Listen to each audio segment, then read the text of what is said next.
Praise the Lord. ஆண்டவரும் இரட்சகருமாகிய இயேசு கிறிஸ்துவின் இணைய நாமத்தினால் இந்த 2024 ஆண்டு இந்த 6வது மாதம் இந்த முதல் நாள் உங்களை கிருபை நேரம் நிகழ்ச்சியின் மூலம் சந்திப்பதில் நான் மிகவும் மகிழ்ச்சி அடைகிறேன். நிகழ்ச்சியின் மூலமாய் ஆண்டுடைய வாக்குத்தத்தத்தை நீங்கள் பெற்றுக்கொண்டு அந்த வாக்குத்தத்த செய்தியும் கேட்டு ஆசீர்வதிக்கும்படி, ஆசீர்வாதத்தை பெற்றுக்கொள்ளும்படி உங்களை அன்போடு கூட நான் அழைக்கிறேன். நீங்கள் ஜெபத்தோடு கூட கர்த்தருடைய வார்த்தைகளை கவனியுங்கள். தேவன் உங்கள் ஒவ்வொருவரையும் அளவில்லாமல் ஆசீர்வதிப்பாராக. நம்முடைய தியானத்திற்கு என்று சொல்லி யாத்திராகமத்தின் புத்தகம் 19ஆம் அதிகாரம் 5ஆம் வசனத்தை வாசிக்க கேட்போம். The book of Exodus chapter 19 verse number 5. இப்பொழுது நீங்கள் என் வாக்கை உள்ளபடி கேட்டு என் உடன்படிக்கையை கைக்கொள்வீர்களானால் சகல ஜனங்களிலும் நீங்களே எனக்கு சொந்த சம்பத்தாய் இருப்பீர்கள். பூமியெல்லாம் என்னுடையது. ஹalleluya. கர்த்தருக்கு மகிமை உண்டாகட்டும். அருமையானது ஒரு வசனம். இஸ்ரவேல் ஜனங்களுக்கு சொல்லப்பட்ட, கொடுக்கப்பட்ட ஒரு அருமையான வார்த்தை. அருமையான தேவனுடைய பிள்ளைகளே, தேவன் இஸ்ரவேல் ஜனங்களுக்காய் மோசேயின் மூலமாய் சொன்ன ஒரு வார்த்தை. இந்த வசனத்தின் 2வது பகுதியை இஸ்ரவேல் ஜனங்களுக்கு தேவன் வாக்காக கொடுக்கிறார். என்ன சொல்லுகிறார்? சகல ஜனங்களிலும் நீங்களே எனக்கு சொந்த சம்பத்தாய் இருப்பீர்கள் என்று வாக்கு பண்ணுகிறார். இன்றைக்கு நாம் ஒவ்வொருவரும் ஆவிக்குரிய இஸ்ரவேலர்களா இருக்கிறோம். ஆவிக்குரிய இஸ்ரவேலா இருக்கிற நம்மை பார்த்து தேவன் இன்றைக்கு நம்மோடு கூட பேச விரும்புகிறார். என் அன்பான தகப்பனே, தாயே, அருமையான சகோதரனே, சகோதரியே, தம்பி, தங்கச்சி, ஆண்டவர் இந்த 6வது மாதம் உங்கள் ஒவ்வொருவரையும் பார்த்து சொல்லுகிறார், நீங்கள் சகல ஜனங்களிலும் உலகத்தில் இருக்கிற எல்லா ஜனங்களிலும் நீங்களே எனக்கு சொந்த சம்பத்தாய் இருப்பீர்கள் என்று சொல்லி வாக்கு பண்ணுகிறார். ஒரு அருமையான வாக்குத்தத்தம். அருமையான தேவனுடைய ஜனமே, இந்த வார்த்தை தான் இன்றைக்கு நாம் சற்று நேரம் தியானம் செய்ய போகிறோம். சகல ஜனங்களிலும், உலகத்திற்கிற எல்லா ஜனங்களிலும் ஆண்டவர் குறிப்பிட்டு சொல்லுகிறார், நீங்களே எனக்கு சொந்த சம்பத்தாய் இருப்பீர்கள். ஆங்கிலத்திலே பார்க்கிறோம், சொந்த சம்பத்தாய் இருப்பீர்கள் என்பதற்கு பெக்கூலியர் ட்ரெஷர் என்று எழுதப்பட்டிருக்கிறது. பெக்கூலியர் என்று சொன்னால் விசித்திரமான அல்லது விசேஷித்தமான, ட்ரெஷர் என்று சொன்னால் பொக்கிஷம் என்று சொல்லி பார்க்கிறோம். அருமையானவர்களே, நாம் தேவனுக்கு சொந்தமான எப்படிப்பட்டவர்களாக தெரியுமா? விசித்திரமான அல்லது விசேஷமான பொக்கிஷமாக இருக்கிறோம் என்று சொல்லி தேவன் இந்த வசனத்திலே நம்மை குறிப்பிடுகிறதை நாம் பார்க்க முடியும். என் அன்பான தேவனுடைய ஜனமே, நாம் விசேஷமானவர்கள் மாத்திரமல்ல, மிக மிக மிக மிக தேவனுக்கு முக்கியமானவர்கள் என்பதை நாம் மறந்து போக வேண்டாம். அருமையானவர்களே, சங்கீத புத்தகம் 135ஆம் அதிகாரம் 4ஆம் வசனத்தை வாசிக்க கேட்போம். கர்த்தர் யாக்கோபை தமக்காகவும் இஸ்ரவேலை தமக்கு சொந்தமாகவும் தெரிந்து கொண்டார். ஆம், கர்த்தர் யாக்கோப்பையும் இஸ்ரவேலையும் தமக்கு சொந்தமாக தெரிந்து கொண்டார். இன்றைக்கு உங்களையும் என்னையும் கர்த்தர் தமக்கு சொந்தமாக தெரிந்து கொண்டார். சொந்த சம்பத்தாய் இருப்பீர்கள். எனக்கு நீங்கள் விசேஷமானவர்களாய் இருப்பீர்கள், விசித்திரமானவர்களாய் இருப்பீர்கள், எனக்கு நீங்கள் பொக்கிஷமாய் இருப்பீர்கள் என்று சொல்லி தேவன் நம்மை பார்த்து சொல்லுகிற இந்த வார்த்தையை நாம் பார்க்க முடியும். அருமையான தேவனுடைய பிள்ளைகளே, மிக அருமையான வார்த்தை. தேவன் அப்படி சொல்லிவிட்டு அவர் சொல்லுகிறார், அடுத்தது பூமியெல்லாம் என்னுடையது, கர்த்தருடையது இல்ல. அது சொல்லிட்டு அடுத்தது சொல்றாரு, நீங்க எனக்கு சொந்த சம்பத்தாய் இருப்பீர்கள் என்று சொல்லிவிட்டு தொடர்ச்சியா உடனே சொன்னாரு, இந்த பூமி எல்லாம் என்னுடையது. அப்படின்னா என்ன அர்த்தம்? நீங்க விசேஷமான, நீங்கள் என் சொந்த சம்பத்தாய் இருக்கிறபடினாலே, எனக்கு விசேஷமான இருக்கின்றபடினாலே இந்த பூமியெல்லாம் என்னுடையது, இந்த பூமியில் இருக்கிற ஒவ்வொன்றும் என்னுடையது. ஆகினால் விசேஷமான உங்களுக்காக தான் இவை எல்லாவற்றையும் நான் வைத்திருக்கிறேன். பூமியில் இருக்கிற நாம் அனுபவிக்கத்தக்க சகல நன்மையான காரியங்களையும் தேவன் நமக்கென்று வைத்திருக்கிறார். ஏனென்றால் நாம் தேவனுக்கு சொந்தமானவர்கள். அவருடைய சொந்த ரத்தத்தினாலே நாம் கழுவப்பட்டவர்கள், அவருடைய பிள்ளைகள், அவருடைய குமாரன் குமாரத்தி என்கிற முத்திரை பெற்றவர்கள். அவருக்கு சொந்த சம்பத்தாய் இருக்கிறோம். எல்லா ஜனங்களை பார்க்கிலும் நாம் அவருடைய பார்வையிலே விசேஷித்தமானவர்கள் என்பதை நீங்கள் மறந்து விடாதீர்கள். அதை உணர வேண்டும். நான் உலகத்திற்கு எல்லா ஜனங்களை பார்க்கிறோம், தேவனுடைய பார்வையிலே நான் விசேஷித்தமானவனாய், விசேஷித்தமானவளாய், என்னுடைய குடும்பம் ஒரு விசேஷித்த குடும்பமாய், என்னுடைய வேலை ஒரு விசேஷித்த வேலையாய், என்னுடைய ஊழியம் ஒரு விசேஷித்த ஊழியமாக, என்னுடைய வியாபாரம் விசேஷித்தமாக இருக்கிறது என்பதை நாம் விசுவாசிக்க வேண்டும், நாம் உணர வேண்டும். அருமையானவர்களே, அறிக்கை செய்யுங்கள். நான் விசேஷித்தமானவன். தேவனுடைய பார்வையில் நான் விசேஷித்தமானவன். நான் தேவனுடைய பார்வையில் நான் விசேஷித்தமானவன். நான் செய்கிற ஊழியம் விசேஷித்தமானது. நான் செய்கிற காரியங்கள் விசேஷித்தமானது. ஏனென்றால் தேவன் நம்மை நீங்கள் விசேஷித்தமானவர்கள் என்று சொல்லி நம்மை அழைக்கிறார். அருமையான தேவனுடைய பிள்ளைகளை, ஆகையினால் இந்த பூமியில் இருக்கிற அனைத்தையும் தேவன் நமக்கு கொடுக்க விரும்புகிறார் என்பதை நீங்கள் மறந்து போகாதீர்கள். அருமையான தேவனுடைய ஜனமே, அப்படி தேவனுக்கு நாம் விசேஷமானவர்களாய் இருக்கிறபடினால், நாம் விசித்திரமானவர்களாய் இருக்கிறபடினால், தேவனுடைய பொக்கிஷமாய் நாம் இருக்கிறபடினால் தேவன் நமக்கு என்ன செய்கிறேன் என்று சொல்லுகிறார். அப்படிப்பட்டவர்களுக்கு யாரெல்லாம் அவருக்கு விசேஷம் உணர்கிறோமோ, விசுவாசிக்கிறோமோ, நம்புகிறோமோ, அவர்களுக்கு தேவன் மேற்கொண்டு என்ன வாக்கு பண்ணுகிறார் என்று பாருங்கள். எடுத்து வாசிக்கலாம். உபாகமம் எழுதின புத்தகம் 28ஆம் அதிகாரம் 1ஆம் வசனத்தை கவனியுங்கள். இன்று நான் உனக்கு விதிக்கிற உன் தேவனாகிய கர்த்தருடைய கட்டளைகளின்படி எல்லாம் செய்ய நீ கவனமாய் இருக்கும்படிக்கு அவர் சத்தத்திற்கு உண்மையாய் செவி கொடுப்பாயானால் உன் தேவனாகிய கர்த்தர் பூமியில் உள்ள சகல ஜாதிகளிலும் உன்னை மேன்மையாக வைப்பார். அப்படி நாம் விசேஷமானவர்களாய் இருக்கும் பொழுது தேவன் என்ன செய்கிறாராம்? உலகத்தில் இருக்கிற சகல ஜனங்களிலும் உன்னை மேன்மையாக வைப்பேன் என்று வாக்கு பண்ணுகிறார். முதல்ல நாம பார்த்தோம், எல்லா ஜனங்களை பார்க்கிலும் நீ எனக்கு சொந்த ஜனமாய் இருப்பாய் என்று சொன்னார். இப்ப கர்த்தர் இங்க உபாகமத்தில் வாசியம் சொல்றாரு, நான் சகல ஜனங்களிலும் உன்னை மேன்மையாக வைப்பேன். அருமையான தேவனுடைய ஜனமே, இந்த 6வது மாதம் என் வாழ்க்கை எப்படி இருக்குமோ என்று சொல்லி கலங்கி தவிக்கிறாயோ, தேவன் சொல்லுகிறார், அருமையான உன்னை சகல ஜனங்களிலும் உன்னை மேன்மையாக வைப்பேன். ஏனென்றால் உன்னை நான் சொந்த ஜனமாக, ஒரு விசேஷமான ஜனமாக உன்னை நான் தெரிந்து கொண்டிருக்கிறேன். ஆகையினால் கர்த்தர் சொல்லுகிறார், அருமையான தேவனுடைய பிள்ளைகளே, சகல ஜனங்களிலும் உங்களை, உடைய குடும்பத்தை, உடைய பிள்ளைகளை மேன்மையாக வைப்பார். உன்னுடைய ஊழியத்தை தேவன் மேன்மையாக வைப்பார். உன்னுடைய திருச்சபை கர்த்தர் மேன்மையாக வைப்பார். நீ செய்கிற வேலையை கர்த்தர் மேன்மையாக வைப்பார். அருமை நீ செய்கிற வியாபாரத்தை கர்த்தர் மேன்மையாக வைப்பார் என்பதிலே எந்த சந்தேகம் இல்லை. அதை தொடர்ந்து அவருடைய பார்வையில் விசேஷமான நமக்கு தேவன் கொடுக்கும் வாக்குகளை சற்று வாசித்து நாம் தியானிக்கலாம். யாத்திராமத்தின் புத்தகம் 15ஆம் அதிகாரம் 26ஆம் வசனத்தை கவனியுங்கள்.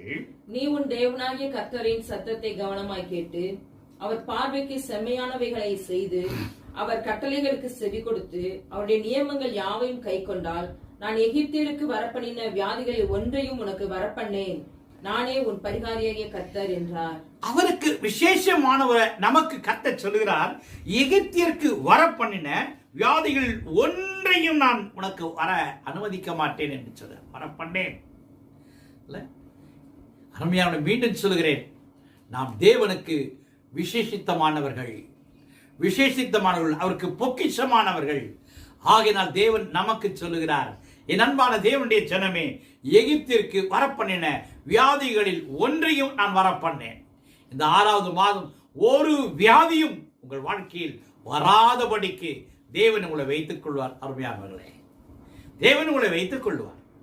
ஏனென்றால் நாம் அவருக்கு சொந்த சம்பத்தாய் இருக்கிறோம் என்பதை நாம் மறந்து போக வேண்டாம். இதை சொல்லிக்கொண்டே இருக்கிற மாதம் எல்லாம் நான் தேவனுக்கு சொந்த சம்பத்தாய் இருக்கிறேன், சொந்த சம்பத்தாய் இருக்கிறேன், என்று சொல்லிக் கொண்டே இருங்கள். அருமையான தேவனுடைய பிள்ளைகளே, நிச்சயமாய் தேவன் எகிப்திற்கு வரப்பண்ண ஒரு வியாதியும் கூட ஒரு வாழ்க்கையிலே வராது. ஏனென்றால் நீங்களும் நானும் தேவனுடைய பார்வையிலே விசேஷமானவர்களாய் இருக்கிறோம் என்பதை நாம் மறந்து போக வேண்டாம். யாத்திராமத்தின் புத்தகம் 23ஆம் அதிகாரம் 22ஆம் வசனத்தை வாசிக்க கேட்போம்.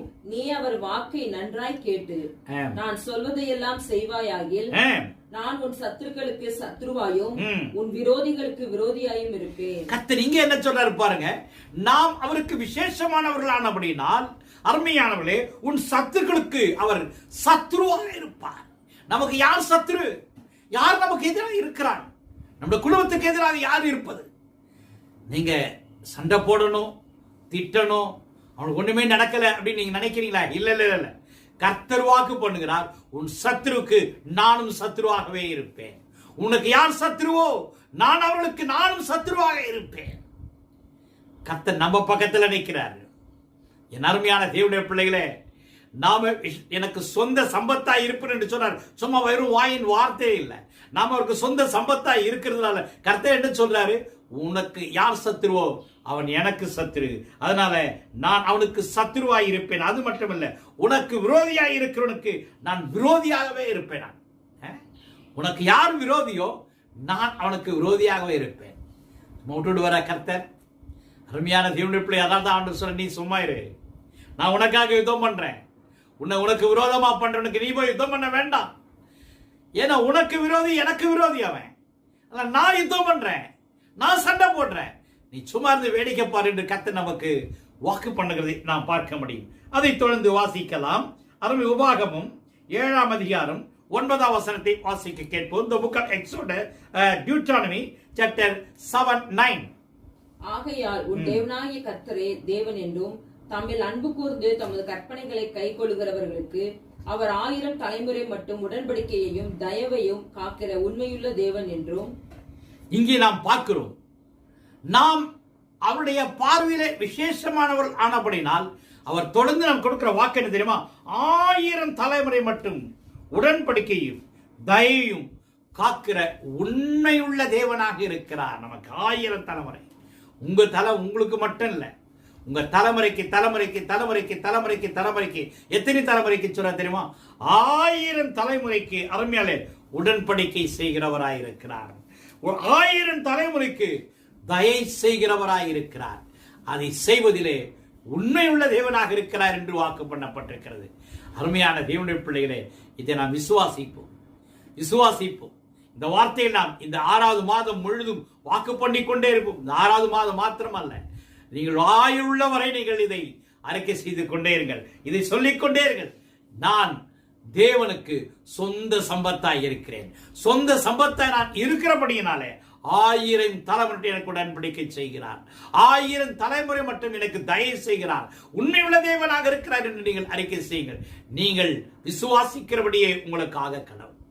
நீங்கள் விசுவாசிக்கிறபடி ஆகும், நீங்கள் நம்புகிறபடி ஆகும், நீங்கள் அறிக்கை செய்கிறபடி ஆகும். அருமையானவர்களே, நிச்சயமாய் தேவன் பொய் சொல்ல மனுஷன் அல்ல. அருமையிலே சொன்னதை மாற்றிக்கொள்வதற்கு மனுபுத்திரனும் அல்ல. சொன்னதை செய்யாமல் இருப்பாரோ கட்டாயமாய் உங்களுக்கு அதை செய்வார். யோவான் எழுதின சுவிசேஷ புத்தகம் 14ஆம் அதிகாரம் 21ஆம் வசனத்தை வாசிக்க கேட்போம். புதிய ஏற்பாட்டில் ஆண்டவர் என்ன சொல்கிறார் என்று பாருங்கள். இந்த காரியத்தை குறித்து, என் கற்பனைகளை பெற்றுக்கொண்டு அவைகளை கை கொள்ளுகிறவனே என்னிடத்தில் அன்பாய் இருக்கிறான். என்னிடத்தில் அன்பாய் இருக்கிறவன் என் பிதாவுக்கு அன்பாய் இருப்பான்.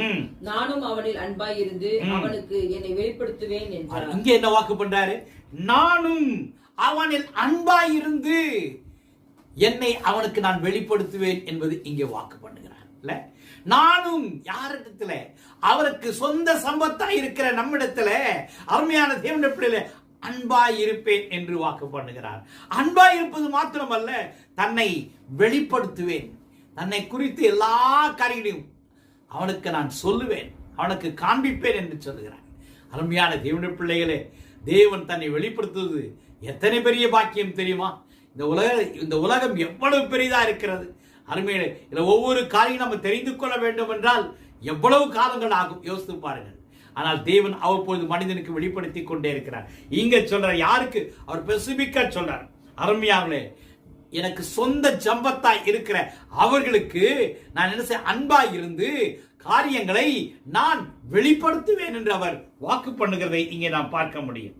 நிச்சயமாய் ஒவ்வொரு நாளும் தன்னை அவர்களுக்கு வெளிப்படுத்துவார் என்பதை மறந்து போகாதீர்கள். லேவியராகமம் எழுதின புத்தகம் 26ஆம் அதிகாரம் 3ஆம் 4ஆம் வசனத்தை வாசிக்க கேட்போம். The book of Leviticus chapter 26 verse number 3 and 4.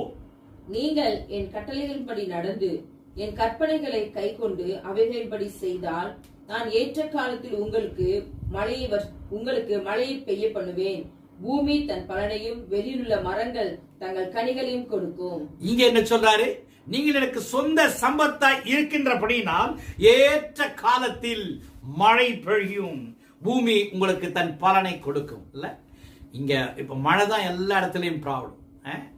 மழை இல்லை, அதனால விவசாயம் இல்லை.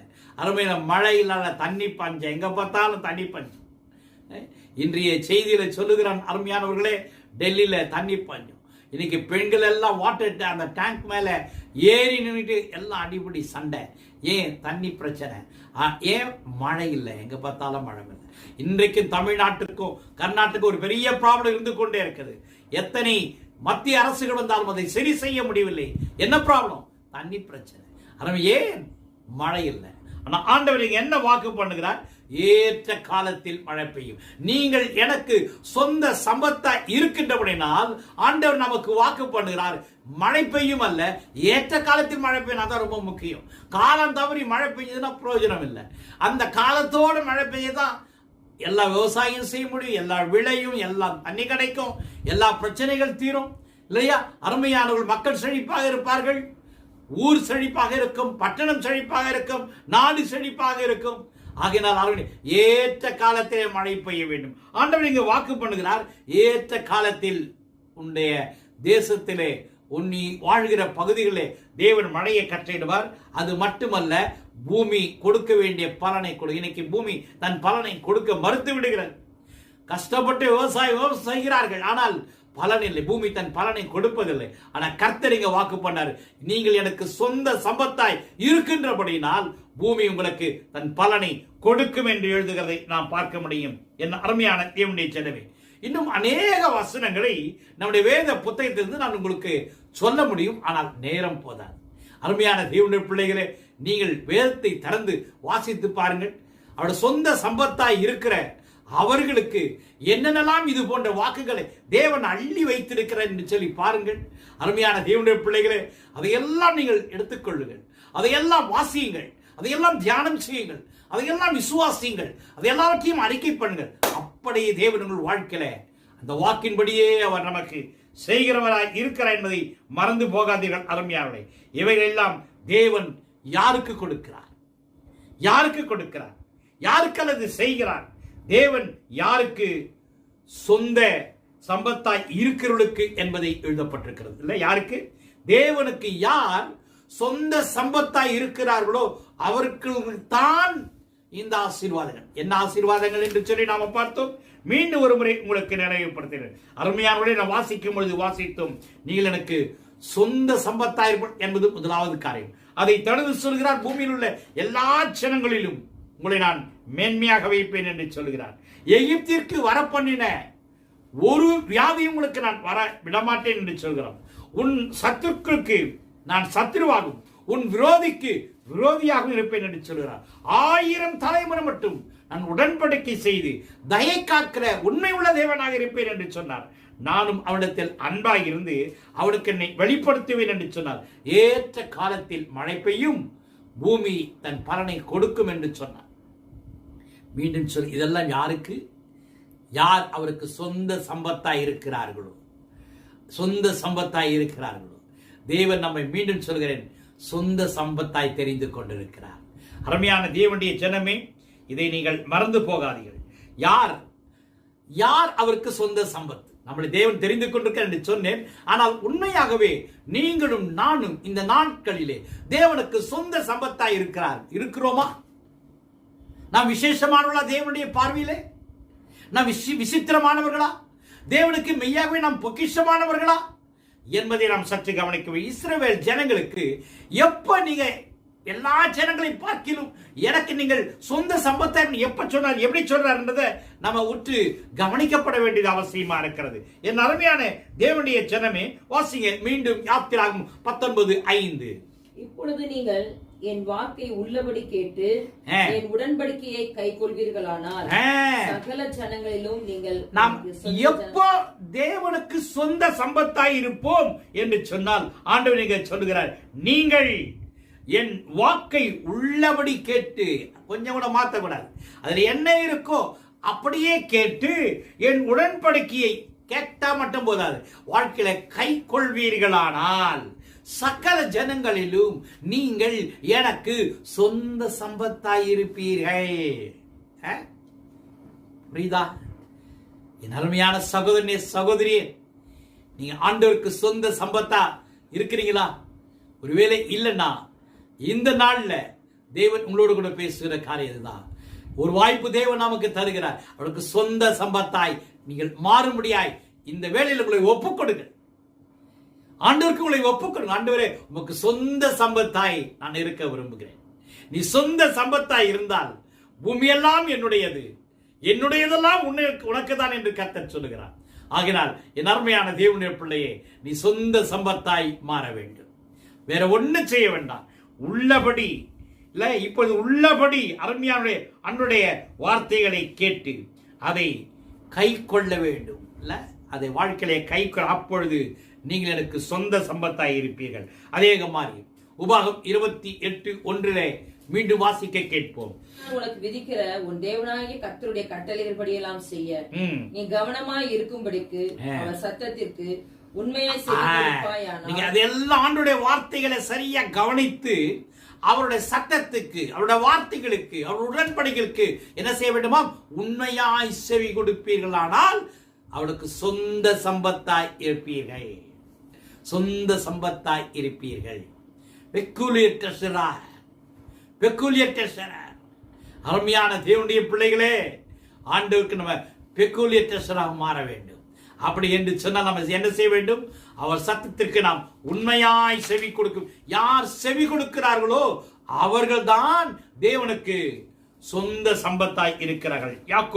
யாத்திராகமம் 15:26 வாசியுங்கள். நீ உன் தேவனாகிய கர்த்தரின் சத்தத்தை கவனமாய் கேட்டு அவர் பார்வைக்கு செம்மையானவைகளை, நீ அவருடைய சத்தத்தை கவனமாய் கேட்டு அவருடைய பார்வைக்கு எப்படி இருக்கணுமா? செம்மையானவைகளை செய்தால் நீ அவருக்கு சொந்த சம்பத்தாய் இருப்பீர்கள். அப்பதான் சொல்றாரு, எகிப்திற்கு வர பண்ணின வியாதிகள் ஒன்றைய நான் உனக்கு வரவிட மாட்டேன். அந்த முதல்ல உள்ள விஷயத்தை நம்ம விட்டுட்டு வெறும் ரெண்டாவது உள்ள விஷயத்தை மட்டும் நம்ம பிடிச்சிக்க கூடாது. ரெண்டாவது உள்ளதை மட்டும் பிடிச்சிக்க. முதல்ல என்ன சொன்னார்? ஒவ்வொரு வசனத்தையும் முதல்ல இதை சொல்லிட்டு சொல்ற. மீண்டும் வாசிங்க அந்த வசனத்தை. நீ உன் தேவனாகிய கர்த்தரின் சத்தத்தை கவனமாய் கேட்டு அவர் பார்வைக்கு செம்மையான கவனமாய் கேட்கணும். அதை கேட்டு அவருடைய பார்வைக்கு என்ன செய்யணும்? செம்மையானதை நீ செய்ய வேண்டும், செயல்ல காட்ட வேண்டும். அது அப்பதான் தேவனுக்கு சொந்த சம்பத்தாய் இருக்க முடியும். அப்பதான் எகிப்திற்கு வர பண்ணின வியாதிகள் ஒன்று உனக்கு வராமல் இருக்கும் என்பதை மறந்து போகாதீங்க. நீ ஆண்டவரே வியாதிகள் ஒன்று வரமாட்டேன்னு சொன்னிருந்த இந்த மாசம் அப்படின்னு வியாதி வராது, வியாதி அப்படின்னா நடக்காது. அந்த முதல்ல சொன்ன வார்த்தையை நான் விட்டுறக்கூடாது. எல்லா வாக்குத்தத்தங்களும் ஒரு உடன்படிக்கையின் அடிப்படையில் தான் இருக்கு. வாக்குத்தத்தங்கள் எல்லாம் வேதத்தில் எடுத்து பாருங்க. வெறும் வாக்குத்தத்தங்களாக இல்லை. இன்னைக்கு அநேக சபைகளில், அநேக ஊழியக்காரர்கள், இது 1ஆம் தேதி ஆனா அல்ல நியூ இயர் ஆனா வெறும் வாக்குத்தத்தம் மட்டும்தான் கொடுக்குறாங்க. ஆனா அந்த உடன்படிக்கை சொல்றது இல்லை.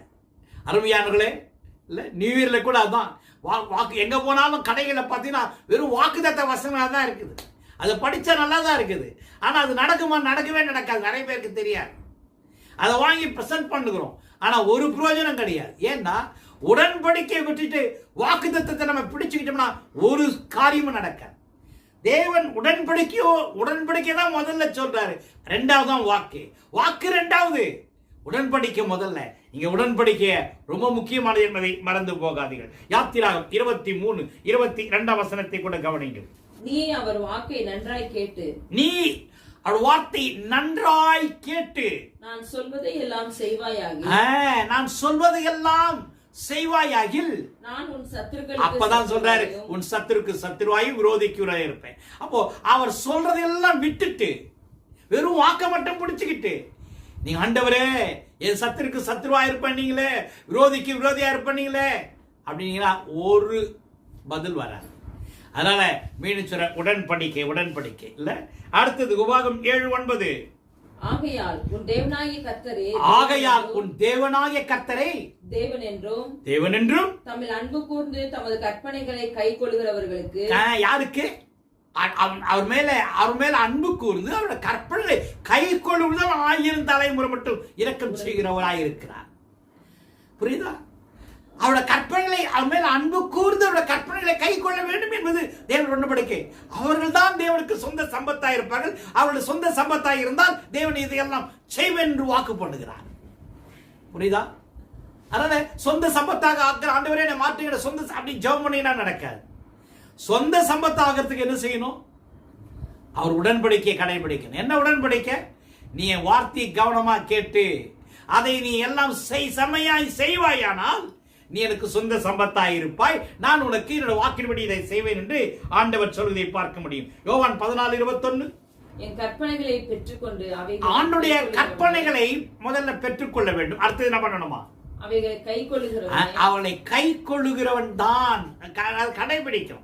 கடைபிடித்தால் தேவன் என்ன சொல்ல, எனக்கு நீ சொந்த சம்பத்தாய் இருப்பாய், நான் உன்னிடத்தில் அன்பாய் இருந்து நான் உனக்கு என்னை வெளிப்படுத்துவேன் என்று வாக்கு பண்ணுகிறான். இந்த வாக்கு நடக்குன்னா முதலோட வார்த்தைகளை அவருடைய கற்பனைகளை கை கொள்ள வேண்டியது அவசியமாய் இருக்கிறது.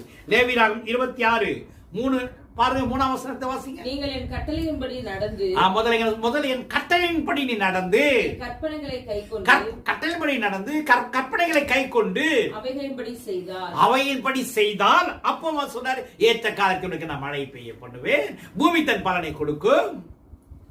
அப்போ இதுதான் 3ஆம் வசனம் முதல்ல நம்ம புரிஞ்சுக்கணும். அப்பதான் 4ஆம் வசனம் வாக்குத்தத்தம் நம்மளோட வாழ்க்கையை கிரியேட் செய்யும்.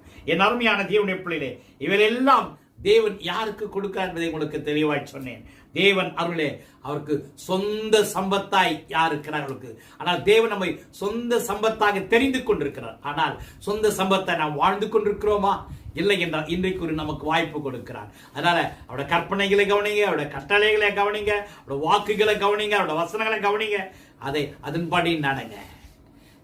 இப்ப சொன்னப்பட்டபடியே அதுதான் நம்ம பார்த்தோம். யாத்திராகமம் 19:5 அருமையாலே, என் வாக்கு உள்ளபடி கேட்டு என் உடன்படிக்கையை கை கொள்வீர்களானால் எல்லா ஜனங்களை பார்க்கிலும் நீங்களே எனக்கு சொந்த சம்பத்தாய் இருப்பீர்கள். சொந்த சம்பத்தாய் நீங்கள் இருந்தால் நமக்கு அநேக வாக்குத்தத்தங்களை தேவன் கொடுத்திருக்கார். சகல ஜனங்கள் உன்னை மேன்மையாக வைப்பார். எகிப்திற்கு வர ஒரு வியாதி வரவிட மாட்டார். உன் சத்துருக்களுக்கு சத்துருவாகும் விரோதிக்கு விரோதியாகவும் இருப்பார். 1000 தலைமுறைக்கு உடன்படிக்கை செய்வார். தயை காக்கிற தேவன் உண்மை உள்ளவராய் இருப்பார். உன்னிடத்தில் அவர் அன்பாய் இருந்து உனக்கு அவரையே வெளிப்படுத்துவார். ஏற்ற காலத்தில் உன் தேசத்திலே மழை பெய்யும், பூமி தன் பலனை உனக்கு கொடுக்கும் என்பதை தேவன் வாக்கு பண்ணுகிறார் என்பதை மறந்து போக வேண்டாம். அருமையிலே, யாத்திராகமம் 19:5 நீங்கள் கவனிப்பீர்கள் என்று சொன்னார். அருமையாலே, தேவன் இந்த வாக்கை தான் நமக்கு வாக்காக கொடுக்கிறார் என்பதை நீங்கள் புரிந்து கொள்ளுங்கள். ஒருவேளை அவனுடைய வார்த்தையை நம்ம அந்த உடன்படிக்கை விட்டுட்டு நீங்க வெறும் வாக்கத்தை பிடிச்சிட்டு என்ன நடக்கும்? அதே 1ஆம் அதிகாரத்துல எழுதப்பட்டிருக்குது, அவர் சத்துக்கு உண்மையாய் செவி கொடுக்கிறானா அதெல்லாம் நடக்கும். நீங்க 15ஆம் வசனத்துல பார்த்தீங்கன்னா, செவி கொடுக்காமல் போனால் சாபங்கள் வரும், இவனுடைய கோபங்கள் நம்மையில வரும். யாத்திராகமம் 15:26 அப்படிதான் வாசிக்கிறோம். யாத்திராகமம் 23:22 அப்படிதான் வாசிக்கிறோம். உபாகமம் 7:9 அப்படிதான் வாசிக்கிறோம். லேவியராகமம் 23:13 அப்படிதான் வாசிக்கிறோம். ஆகையினாலே என் அருமையான தேவனுடைய ஜனமே, இந்த 6வது மாதம் கர்த்தர் இந்த பூமியெல்லாம் எனக்கு என்னுடையதுன்னு சொன்னாரே, அதை மனசுல வச்சுக்கோங்க. இந்த பூமி எல்லாம் அவருடையது. இந்த பூமியில் இருக்கிற நன்மையான எல்லாவற்றையும் நீங்கள் அனுபவிக்கத்தக்க சகல நன்மையான காரியங்களையும் தேவன் உங்களுக்கு கொடுத்து உங்கள் கண்ணீரை துடைத்து உங்கள் துக்கங்களை சந்தோஷமாக மாற்றி உங்களை ஆசீர்வதிக்க விரும்புகிறார். நீங்கள் ஒவ்வொரு நாள் அவருக்கு முன்பாக போவது, ஆண்டவரே நான் உனக்கு சொந்த சம்பத்தாய் இருக்கிறேன், உனக்கு சொந்த சம்பத்தாய் இருக்கிறேன். என்னை எல்லா ஜனங்களை பார்க்கிறோம், உன் சொந்த பந்தங்களை பார்க்கிறோம், உன்னுடைய நண்பர்களை பார்க்கிறோம், உன்னுடைய உறவினர்களை பார்க்கிறோம், அருமையானவர்களே உன் சமுதாயத்திற்கு சகல மக்களை பார்க்கிறோம். தேவன் உங்களை மேன்மையாக வைக்கப் போகிறார். கண்களை மூடுவோம், நாம் ஜெபிப்போம். நல்ல பரலோக பிதாவே, இந்த 6வது மாதம் ஆண்டவரே இந்த கிருபையின் நிகழ்ச்சியின் மூலம் நீர் கொடுத்த வாக்கை ஜனங்களுக்கு பகிர்ந்து கொள்ளவும், நீர் கொடுத்த ஆண்டவரே செய்தியை பகிர்ந்து கொள்ளவும் எங்களுக்கு உதவி செய்வதற்காக நன்றி செலுத்துகிறோம். மெய்யாகவே ஆண்டவர் நாங்கள் உமக்கு சொந்த சம்பத்தாய் ஆண்டவரே இந்த மாதம் மட்டுமல்ல ஒவ்வொரு நாளும் நாங்கள் விளங்க, அதன் மூலமாய் ஆண்டவரே உமக்கு சொத்தை எங்களுக்கு நீ வாக்கு பண்ணி அந்த வாக்கெல்லாம் இதை கேட்டுக்கொண்டிருக்கிற பார்த்து ஒவ்வொரு வாழ்க்கையும் வந்து பலிக்க வேண்டும் என்று ஜெபிக்கிறேன் கர்த்தாவே. எஸ், எல்லா சேனங்களிலும் ஆண்டவரை மேன்மையாக வைப்பீராக. ஏற்ற காலத்தில் மழை பெய்வதாக. ஆண்டவரே உமக்கு ஸ்தோத்திரம் ஆண்டவர். 1000 தலைமுறை மட்டும் அவளுக்கு இரக்கம் செய்யும் தயவு காட்டுவீராக ஆண்டவரை கர்த்தாவே. ஆண்டவரே ஸ்தோத்திரம். எங்கள் சத்துருக்களுடைய சத்துவாய் நின்று விரோதிக்கு விரோதியாய் நின்று ஆண்டவரே எங்களுக்கு ஜெயம் கொடுப்பீராக சுவாமி. ஆசீர்வதி, குடும்பமாக ஆசீர்வதி. அவனுடைய கையின் பிரயாசங்களை ஆசீர்வதி. இந்த 6வது மாதம் எல்லா வகையிலும் அவர்களுக்கு ஆசீர்வாதமாய் வழங்கட்டும். இயேசு என்கிற நாமத்தில் கேட்கிறோம் எங்கள் ஜீவனுள்ள நல்ல பிதாவே. ஆமென். God bless you.